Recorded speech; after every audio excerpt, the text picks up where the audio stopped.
let me wish everybody happy NFL Draft Day, or should we just call it Happy NFL Franchise Quarterback Hunting?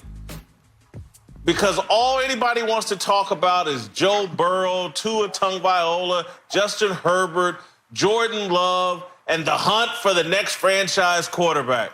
All right, listen, the reason I bring all this up is because everybody's pretty much in agreement on who the best player is in this draft, who the real can't-miss prospect is in this draft.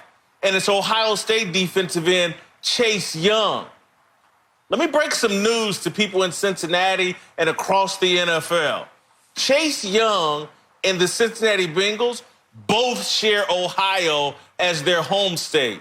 No different than Joe Burrow, who grew up in Athens, Ohio, a couple of hours away from Cincinnati.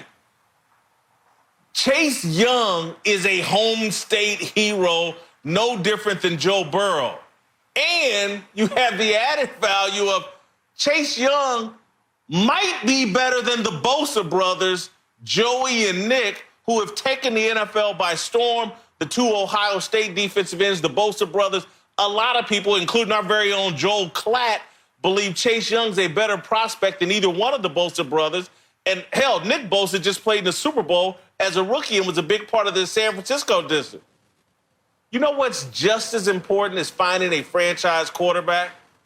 Finding guys who can stop franchise quarterbacks. Chase Young is the surest thing in this NFL draft. He's going to be a superstar. His work ethic's unquestioned. His commitment to the game is unquestioned.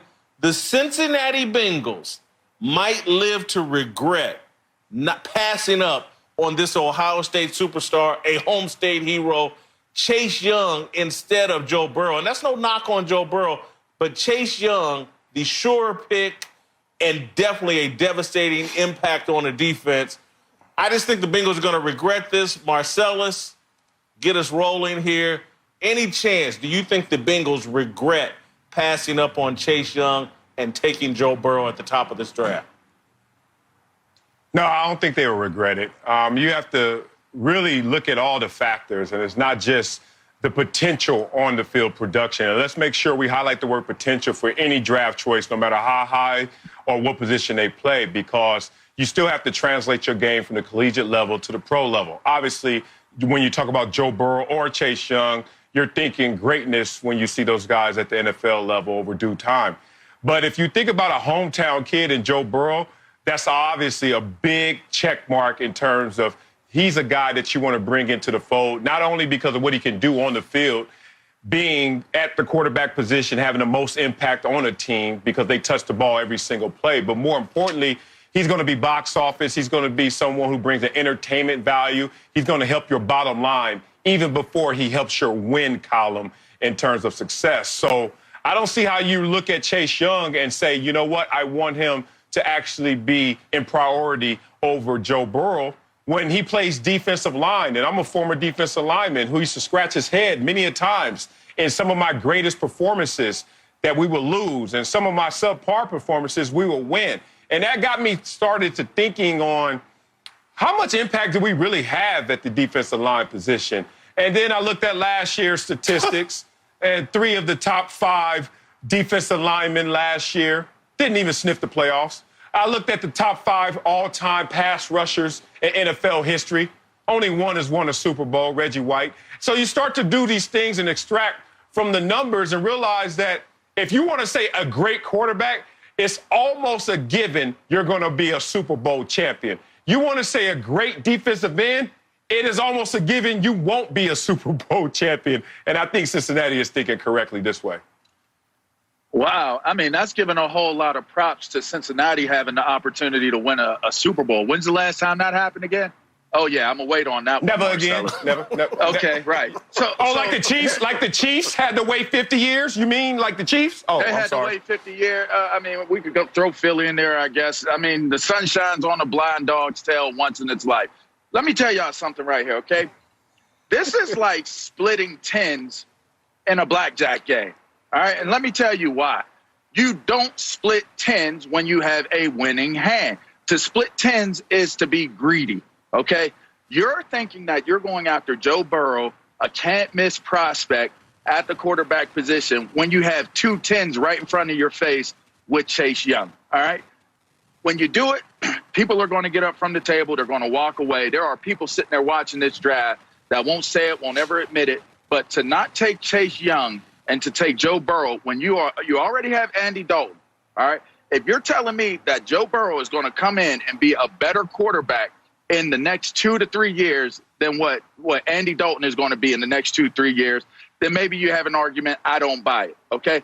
But you're not 1, you're not 2, you're not 3, you're not 4 players away from being a competitive team in the National Football League to compete for a playoff spot, let alone a Super Bowl, okay? So you take the best player available. You take your 10s, the 20, right? You have 20 in your blackjack game. You take that 20 and you win. You don't try to split them and get 2 blackjacks, because you know what ends up happening? You get that 1 card, it's 13. You get that next card because you're doubling down on them, right? You get that next card, you get a 2, you got another 13, and then you end up losing both hands, and you messed up the table for everybody else. That's what Cincinnati's doing, and that's why Cincinnati doesn't win games, and that's why they have 4 seasons. Look, you almost had a hell of an argument, LaVar, but I'm going to shout out to Penn State fans and apologize on their behalf. 2 plus 10 is 12, not 13. But your blackjack analogy wasn't bad. No, two 10s player. But listen, 2 10s player equals 20. 2 10s. 2 10s. Don't trip. But you said you get a 2 and then it's 13. Quit, LaVar. Your Penn State degree just went down. Yeah, what's in that drink? But you're right. Good call. Let me say this. Let me say this about Chase Young. Reggie White went to Green Bay, delivered a Super Bowl. Now I'm just Lawrence Taylor. I don't know where he ranks on the sack list, but he's one of the greatest pass rushing forces ever. Built a defense around him, won 2 Super Bowls with the New York Giants.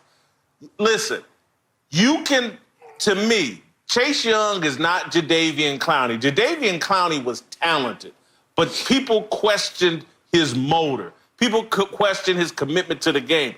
There are none of those questions about Chase Young.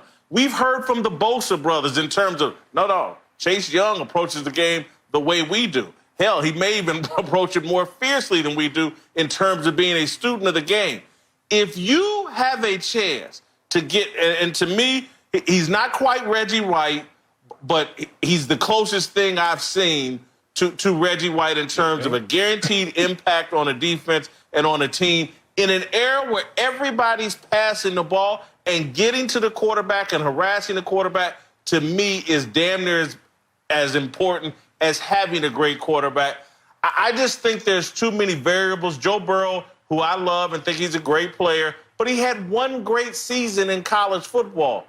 I think, like what Brett Favre is saying, you're rolling the dice when you look for a can't miss at the quarterback position at the very top of the draft, Marcellus.